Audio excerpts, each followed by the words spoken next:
Cowboys Pregame Live is brought to you by AT&T. Connecting changes everything. And by SWBC Mortgage. Customized solutions to help you meet your personal and business goals. Visit SWBC.com.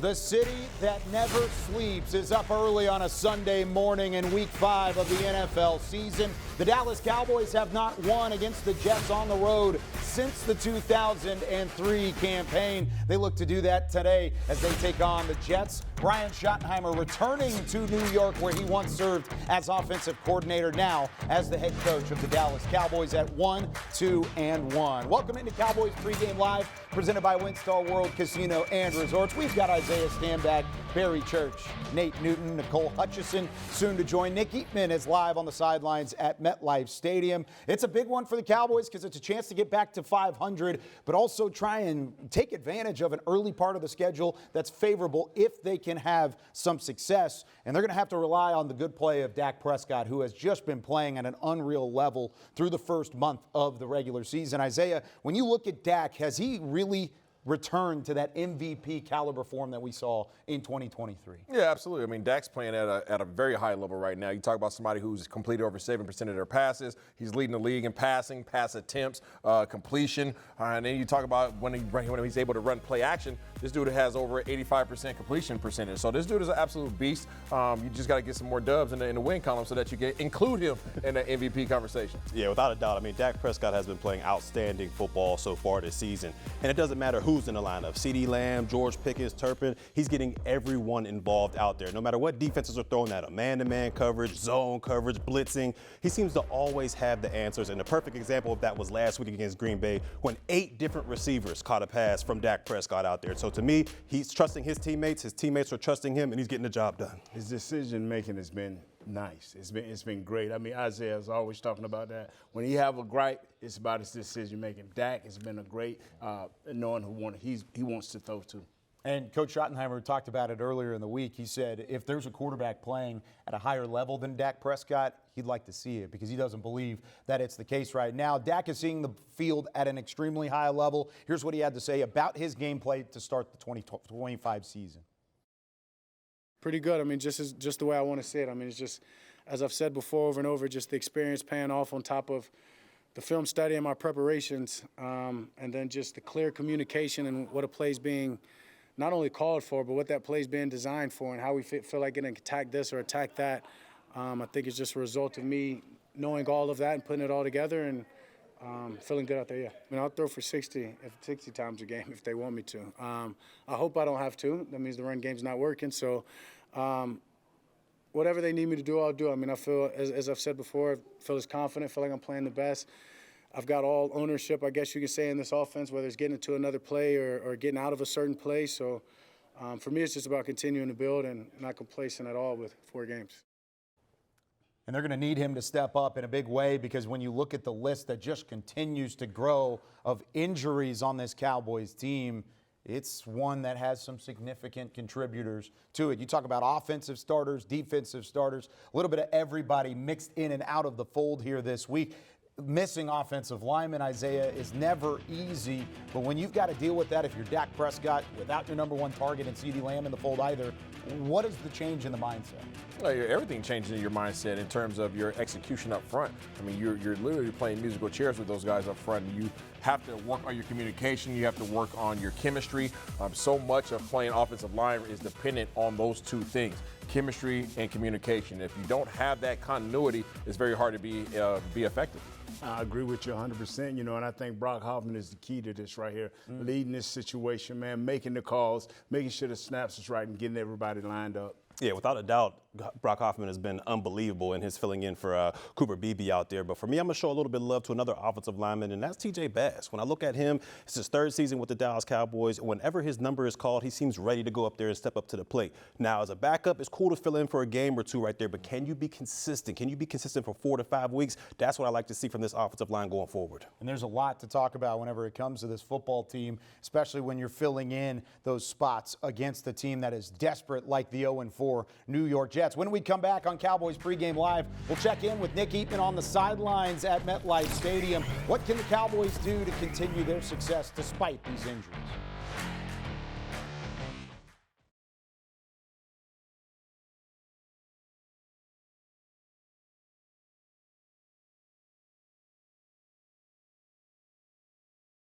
So did you know coming into the game you would have a chance Well, to get one? I don't mean to sound cocky, but like, if you go back and watch film, I got back there every week. Like, it was just a matter of time, and that was perfect timing. So. And then once you get one, though, do you expect everybody to know where you're going to be? And stuff? Yeah. But I mean, I'm gonna have to work a little harder now. But I believe in myself still. So. It looked identical to the 2023 one to open the season. Facts. Was it? I know in that one, CJ kind of told you something and opened it up. Was it similar situation? Yeah, similar. It's crazy because CJ came up to me during the week again and told me, "You gonna have a chance to do this and that." We practiced it, and I trusted my vet. You know what I'm saying? And I did it. And then shout out to Dono Easy too. He is one of the reasons I got the block too. If you go back and watch it, so. Shout out to them two guys, it's not just me because obviously it's my job is easy to just jump through there, you feel what I'm saying? But those are the guys that actually busting their tails so I can jump through there. So CJ's predicting it now. He predicted it. He is, I don't know, he predicted it, so yeah.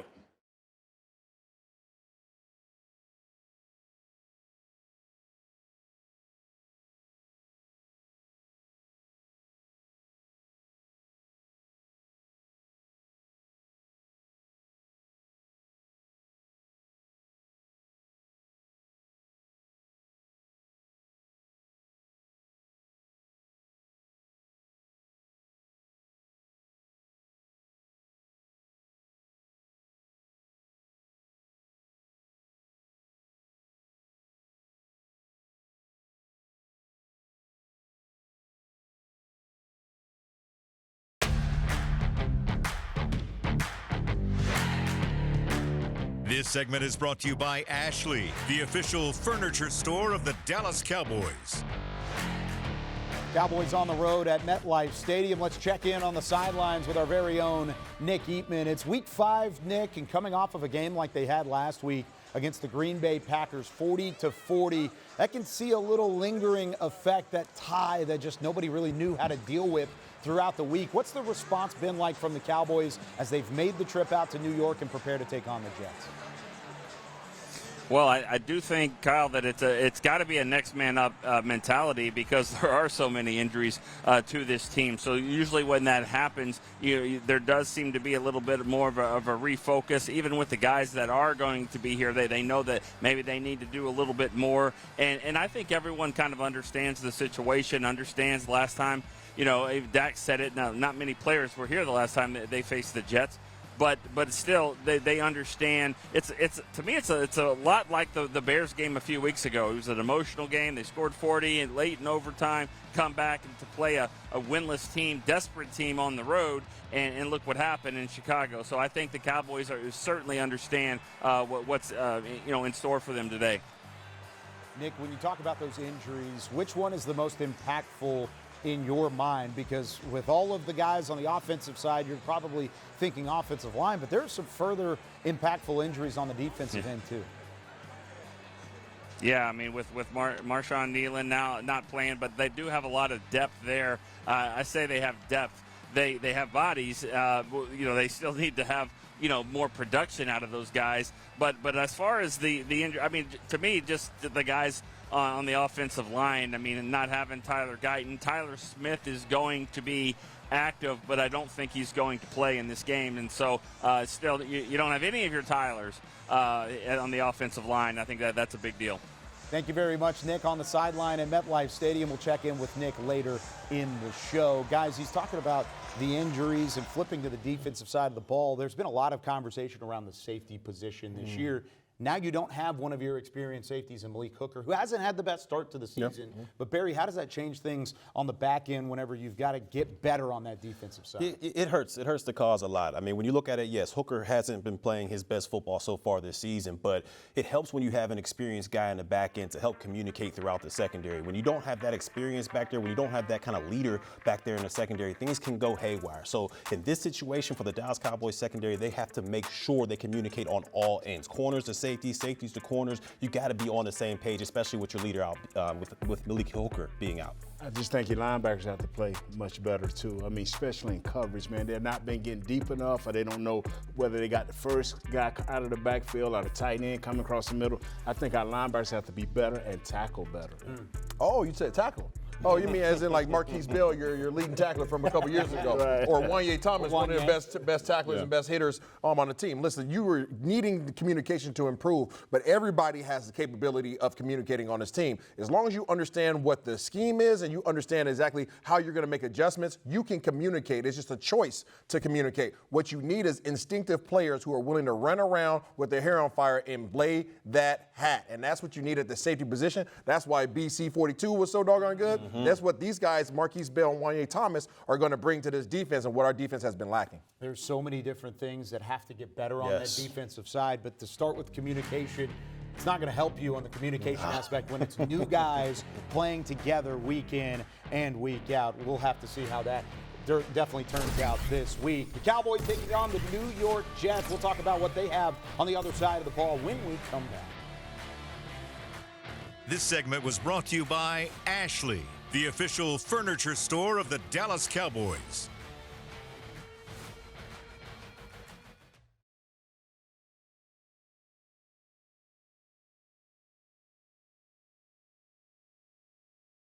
We'd like to see a little more man. Yeah. You guys played You want some more, man. Yeah. Because you're historically been a man guy. Yeah.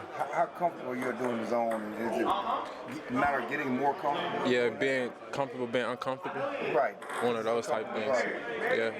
You talked about positioning. Is that because there's been a lot of guys in and out of the lineup, adjustment to a new DC, or what is the positioning stuff? I feel like just getting accustomed, to the system and where the routes are going to be, where the routes are going to end up, putting yourself in position to make plays. I wouldn't say it's more complex, but when you playing man, you're right there with the person. You're literally right there. He go over the field, you go over the field too. And then you covering an area, so you have to cover an area and be in position to make the play. So I feel like it just comes with repetition, getting the feel for it. I feel like as the weeks been coming, it's been getting way easier, and I feel like we on our way to getting the ball and being on our way to making plays.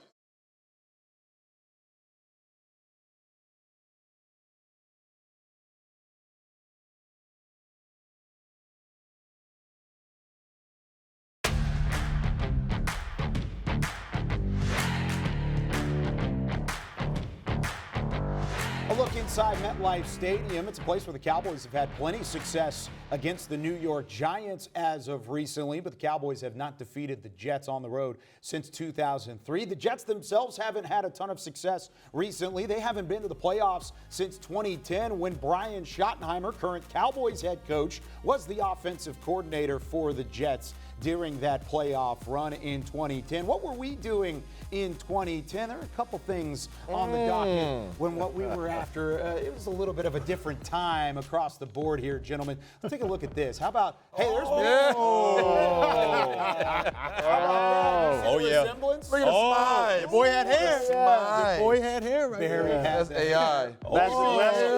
Massive weight loss. Young Slender. The gold chain. Ball security. Hey, Slim Thugger. I love Ball it. security. Isaiah looks the exact same. Man. Just saying, How about that? Look at those photos, those good-looking gentlemen up there bringing you Cowboys pregame live here on a game day. When it comes to the Jets, it's not just one season here, one season there. It's been a decade and a half worth of disappointment, but they feel like they're on the right track. Aaron Glenn hired as a first-year head coach. He still hasn't gotten a win. There's a lot of things that they have to figure out. How do you feel like the defense especially will adjust to a guy like George Pickens as the number one target there? When you talk about the Jets defense adjusting to George Pickens out there, to me, they feel like they have the answer, and that answer is Sauce Gardner. I mean, he's the highest paid corner in the National Football League for a reason. They're going to say, you know what, we're going to put our best on your best, and let's see what happens. Now, if Pickens goes out there and starts routing these guys up and going deep shots down the field, then I'm sure they'll put a little bit of help on his side. But right now, they figure they have the answer in Sauce Gardner. Isaiah, what do you think about how they'll shell things that direction? Yeah, I think that they'll definitely go out there and just follow him, right? I mean, so one thing about Sauce Gardner, he has the ability to play man-to-man all over the field. He's not a one-sided defender. So they'll definitely track George Pickens. I more so believe that they're going to try to get Dak Prescott off the mark. They want to make him uncomfortable. Historically, Dak's been really good versus the blitz, but understand this. One thing we know about Aaron Glenn is he's one heck of a defensive-minded coach. He was a defensive coordinator for the Lions. That's the reason why he's the head coach for the Jets. And what we have seen these first 4 games, even though they have all resulted in losses, is it's been a very simplistic defense. I don't think that's what you're going to get from Aaron Glenn and this defense today. They're going to try to let the Wolves loose, and those Wolves start with the big fella, Big Keenan Williams in the middle. You talked about Quinnen Williams and what he brings on the inside. Nate, I know you've faced some big-time defensive linemen in your past. What does he do well? He's a very good athlete. He plays the 3 technique over both guards. He will come over the center sometime when they go into their overlook. This dude commands double team. You don't wait to find out how he's playing. You take him out of the game from play 1. And then on the other side, they're going to need to have success from the Cowboys' defensive side, slowing down Breece Hall, Barry. Yeah, without a doubt. This is a guy that you do not want to sleep on. He's one of those 3-tool running backs, in my opinion. He has the power and the strength to run behind the pads, in between the tackles, kind of drag tacklers doing that way, or he has the speed to stretch it and get on the outside. So he's a very dynamic running back out there, but quietly kept. You cannot sleep on him in the passing game. He's one of the best running backs coming out of the backfield as a receiver that there is in the National Football League. If he catches you in open space, he's going to make you miss. So when it comes to Fluce's defense, we talked about it earlier, you got to be great tacklers out there. You got to be able to keep the cup and make sure you basically surround this guy to contain him from having those long breakout plays that he's capable of doing. But this is a guy that the defense has got to make sure they keep their eyes on. Breece Hall is an absolute beast. Yeah, you're absolutely right. You don't want to try to tackle him with one person, but you have to be concerned about Breece Hall in the backfield in the shotgun with Justin Fields. Yes. That combination of guys together is going to be one heck of a threat for the defense trying to handle that running attack. I'm hearing a little bit of something, Isaiah, about a photo that we need to take a look at. Yeah, I think we should. We should take a look at the photo. Yeah. Love to see. Love to see. I'm good.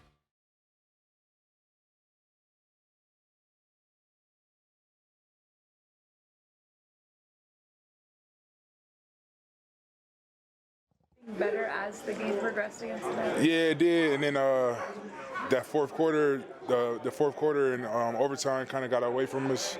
I mean, it's all types of ups and downs during the game, but definitely got to be better. He's a great runner. He can run inside or outside. They can get him out on screens. You know, he's explosive. He can run behind his pads. So he's an all-around back, a guy that's very talented. How's that challenge when you've got a guy like Hall who can get that, and then you got Fields who can get out of the pocket? Is it a little bit like facing Philly in that first game? Yeah, I mean, I think they top 3 in rushing and top 3 in yards per carry. So they doing something well over there, and they got 2 guys that's very elusive. You know, Justin Fields can run behind his pads, and Hall. Yeah, we got to do a great job with those guys because, you know, they're explosive, both of them.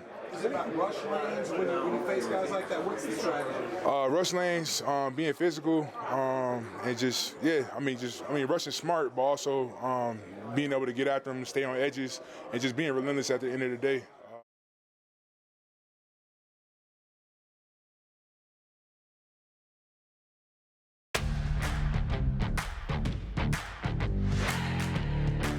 Closed captioning is brought to you by the Texas Lottery. Cowboys scratch tickets from the Texas Lottery are here. Play today.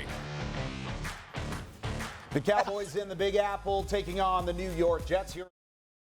Cowboys in this Week 5 matchup. Devontae Turpin at the top of that list, the All-Pro return man, possibly not just this game out of the mix for the Cowboys. Both Tyler Booker, Tyler Guyton inactive for the Cowboys up front. They will miss 4 of their 5 starting offensive linemen. But one guy that will make a debut who has been on the inactive list is the rookie running back out of Texas, Jaden Blue, making his debut. He's a home run hitter taken in the 5th round of this past April's NFL draft. And Blue hoping to add a little extra electricity to that Cowboys offense despite a makeshift offensive line. Now, good thing for us here on Pregame Live, we've got an offensive line expert. We also have Nicole Hutchison joining the show for the first time. And Nate, I want you to take us through what has made this Cowboys front so successful run blocking for guys like Javonte Williams, Miles Sanders, and then today for Jaden Blue. It's been the zone run, the outside zone run and the backside zone run. As you probably already seen, is Terrence Steele do both along with T.J. Bass. But we're going to line up right quick, like, because we don't have much time to rock this thing. Right where we're going to go first is we're going to go to the outside zone to our right here. And this guy and you're Terrence Steele. I'm Terrence Steele, yes, sir. I'm T.J. Bass. And he's T.J. Bass. And this is Javonte Williams. What you're trying to do here as an offensive lineman is my eyesight and my first step is to his outside shoulder right here. My hand is going to his gut right here for me. And then slow down. Then I'm gonna have my back come with me. The key to this right here, like anybody else, is not so much my block as my running back's angle. Set, go. My head here, I'm going outside. I need for him to come outside. If he do anything else besides that, if he jerk back in, I gotta hold him. Yep. If he stay the course, then I can run him. And if he reach out, I run him over. And Javonte Williams will help me run him over. Yeah. Now we're going to the left. Zone left. Let my boy talk about the zone left. T.J. Bass, all right? So obviously we're going zone left. Now he has to try to cut his man off, okay? The defensive end is sitting inside of the 5 technique. So now we're working together. So now, boom, set up. We step in. I'm going to help him out and try to get a hand on him to allow Nate to be able to get across. Now I'm working up to the next level. Now the importance is on the running back to try to set up this block right here. If he stems it outside, right, I can stay with my block. Or this person's most likely going to try to overflow, which allows for him now to have a backside. And I'm inside right here with my head and my arm inside right here, giving him a deal. But if he get off of me, we have Juggernaut running over this dude. Boom! Boom! Yes, sir. And that's how this thing will happen today. I don't think I would ever run over Barry Church in any sort of setting, but I appreciate the vote of confidence there whenever it comes to it. How effective has that been for this Cowboys team now without their starting offensive lineman? Terrence Steele, the only guy left up front. Connor O'Reilly, the offensive line coach, has been working with these guys since OTAs, and he's had a mixture of guys going in and out. So he is ready. The players are ready, and this thing will be led by Brock Hoffman. Hey, talking about Brock Hoffman, he's currently eating a pregame meal now, getting ready for this matchup. It's an interesting one. Nicole Hutchison had an opportunity to try it this week. We're going to go inside the Cowboys kitchen when we come back. Nicole and Brock Hoffman talking about his pregame meal. Stick around. You're not going to want to miss this one. To watch more Dallas Cowboys content on your connected TV, download the Cowboys Now app on Amazon Fire, Roku, and Apple TV.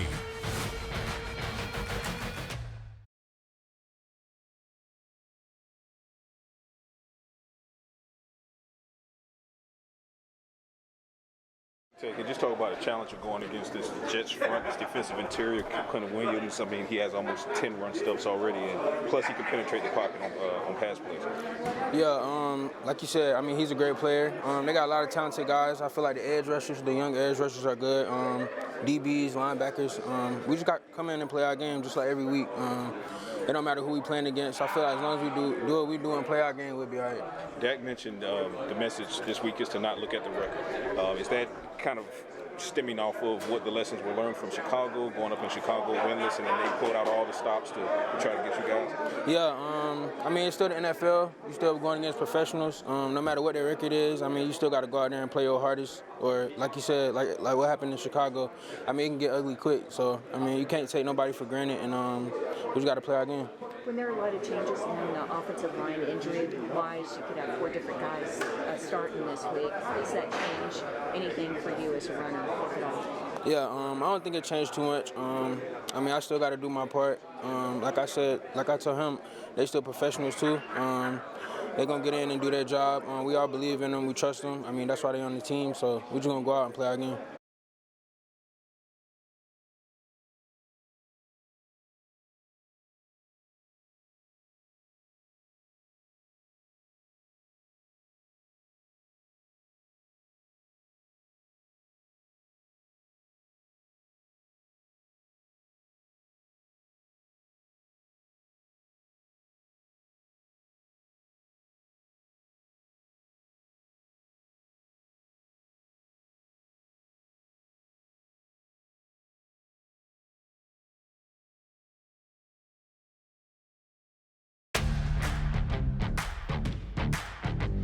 Cowboys Pregame Live was brought to you by AT&T. Connecting changes everything. And by SWBC Mortgage. Customized solutions to help you meet your personal and business goals. Visit SWBC.com. Oh, God, I feel so disgusting.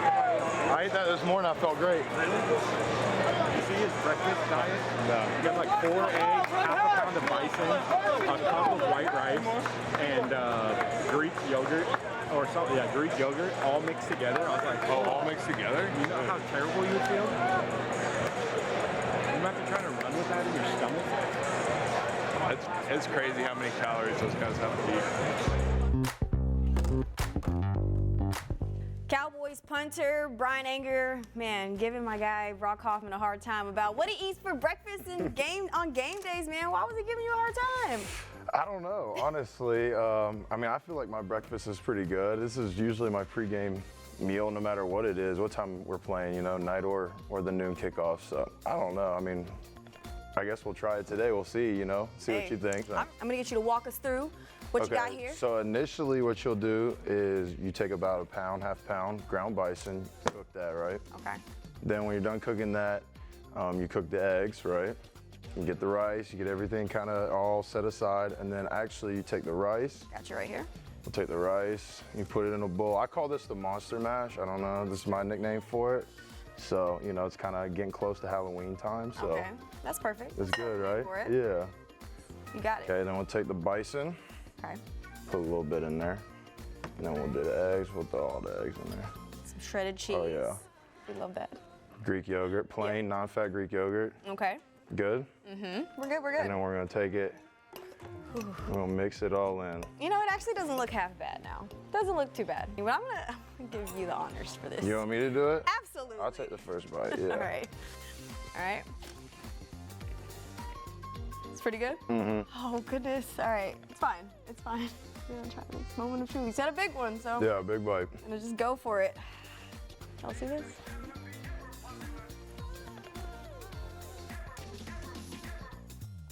Not too bad. I'm telling you, it's good. It's clean. Like, it's definitely my go-to on game day because I feel like when I eat it, I still feel like light but full, you know? Oh, but thank you so much for giving us an insight on your To the monster mash. The monster mash. Y'all see this? It wasn't too bad, actually. Thanks, guys. Thanks, man. Appreciate you. Yep, for sure. From Brock Hoffman, finishing us up on the TV side of things on Cowboys Pregame Live. We'll keep on rolling on DallasCowboys.com and the Cowboys streaming platforms. The Cowboys and the Jets, Week 5 of the NFL season. Keep rolling with us. Cowboys Pregame Live continues on the internet side now.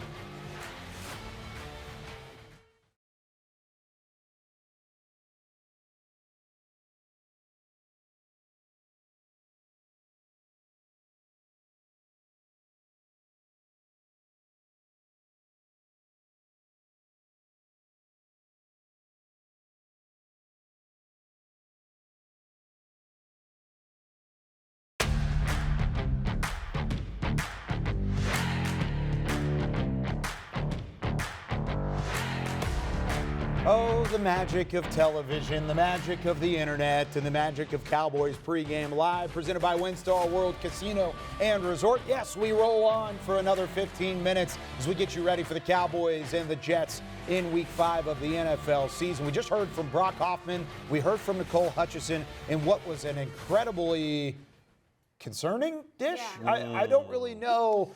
We're about to find out, though. We've got all the ingredients here.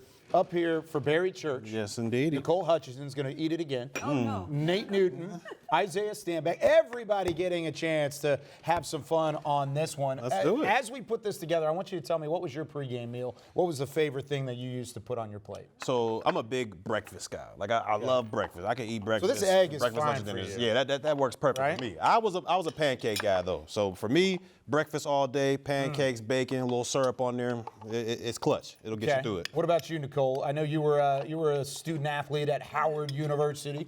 What did you rock with? We didn't have, the real big You budget. weren't trying to put together all this calories. Yeah, huh? so we had like Subway for breakfast. Spilling cheese big everywhere. deal. Sorry, guys. It's all good. Yeah, that was like my pregame meal, but it's Subway. It's fine. Yeah, don't Subway. judge us. Don't judge us. Hey, HBCUs, we didn't really have the budget for all that, I know it's unfortunate. What about that rice there, Nicole? Can you Oh, pass yeah, that? absolutely. Here you go.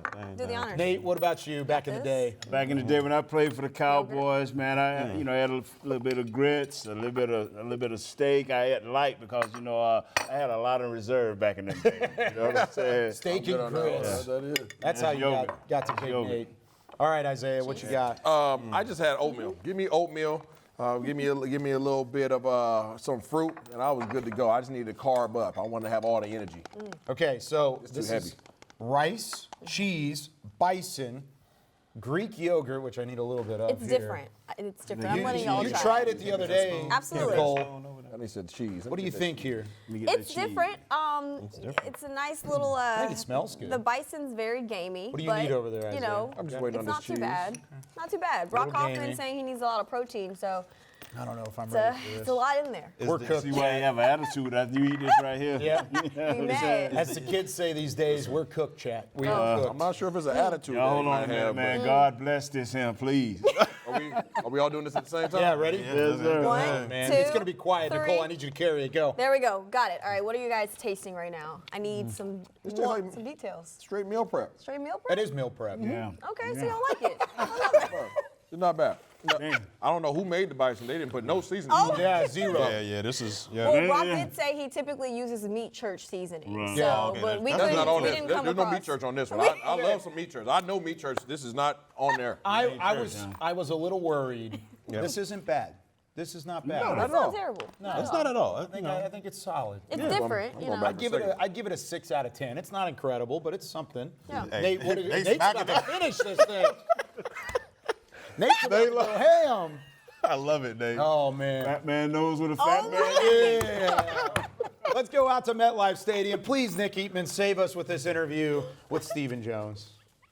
Thanks so much, Kyle. And we are joined by Stephen Jones here on the sidelines of MetLife Stadium. And Stephen, let's talk about this one. I mean, a lot of injuries to deal with. Is this as most next man up as you've ever seen?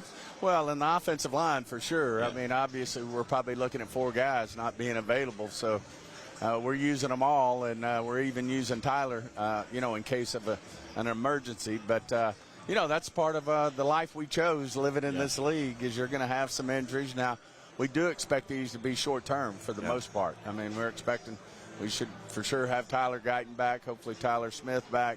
I mean, these guys should be coming back, from the injury, and actually got a hell of a chance to get Tyler Booker back as well. But, what we're focused on today is the Jets. And the great news is we felt as good about this offensive line 1 through 10 as we've ever felt. And we got Adeniji ready to step up and do a good job. Got a big group out there that'll, I think, step up and play well. And your wide receiver position also down with CD not playing again, and then Kevontae Turpin as well. What do you like about all the Jalen's that you have? You got Tolbert, obviously, but you're bringing up Cropper and Jalen Brooks. Yes, well, but all those guys have, they were down to the wire on who we were going to keep. And obviously Fournoy's done a great job. He'll be the 3 today.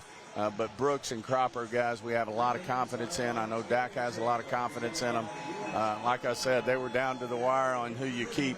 rolling down to the wire. And, of course, JT's been a guy, Jalen Tolbert has been a guy that's all he's done is produce. I mean, he scores touchdowns. He did it last year, and he's making big catches again this year for us. So I think we'll be fine. Some big-name running backs here on the sidelines walking around, but you got a good one there in Javonte Williams, and also we're getting a chance to see Jaden Blue maybe for the first time today. What's your thoughts on your running backs? Well, Javonte's just been better than we ever could have imagined, and we had high hopes for him when we signed him. We had big grades on him coming out. He obviously was coming off an ACL after his rookie year, where I think he was actually in the running for Rookie of the Year, but he's just doing one hell of a job for us. And then it'll be great to see Blue out here today. Yeah. And obviously watching him practice all week was exciting.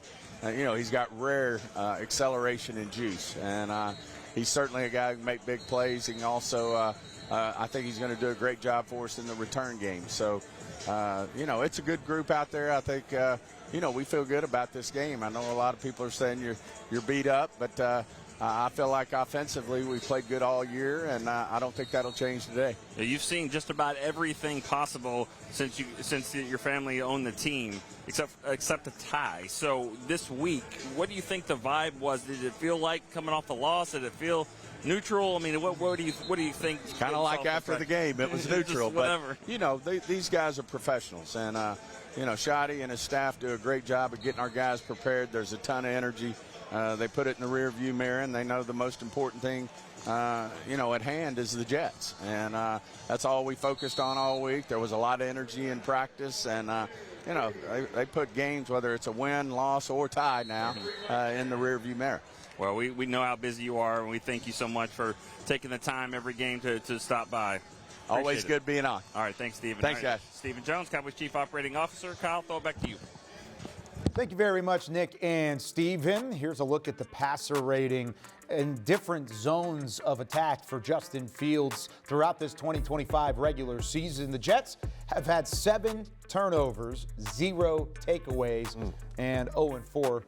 That's a big reason why they're -7 in that turnover category. You see Dak Prescott's in comparison. Boy, he's been incredible down the left sideline. One of the reasons why he's had success down the left sideline is one man by the name of George Pickens. Throw him the football. He's down there somewhere. He's able to make a couple of plays. Isaiah Stanback, Barry Church, Nate Newton. I'm Kyle Yeomans. Guys, I think I have to agree with Brian Anger when it came to that Brock Hoffman meal. I kind of feel it a little bit. Yeah, you and me both. Oh, you feeling it I too? and me both. Good. I don't know. You feel I good? can't imagine. Yeah. There's only one stall in this building. Push past that one. All right. Outside of George Pickens, who we just saw has helped Dak Prescott in his first season in a Cowboys uniform, who's the number 2, especially with Kevontae Turpin out? Is that so much more of a pressure on a guy like Jalen Tolbert? Yeah, Jalen Tolbert is your guy. He's got to be. He absolutely. Last year, Jalen Tolbert led your team in touchdown receptions with 7 of those things. Okay, so this year, how many receptions does he have? He has 10 for one-on-one. If I told you guys that you're going to have a receiver that had 10 catches for 101 yards, you'll say that's one heck of a game. Unfortunately, that's just his stats through the first part of the season off of 18 attempts. So I think if they give him more opportunities down the field, I think that you will see him produce, especially versus a team that likes to play a lot of man-to-man like the Jets do. Outside of Tolbert, Barry, you've got Jake Ferguson, you have Ryan Flanoy. They did elevate a couple of wide receivers like Jalen Brooks as well. I mean, who else do you need to step up outside of him at that wide receiver 2 spot? Look, I got to go with Nate's boy, Ferguson, on this one. I mean, Ferg, he's been that security blanket for Dak Prescott so far this season. A whole bunch of receptions, but just not a lot of yards to go with those receptions. So I would love to see Ferguson out there threaten the seams. He can be that red zone big-time target that he was 2 years ago. But I see with, CeeDee Lamb being out, George Pickens being the man, let Ferguson get some shine as well.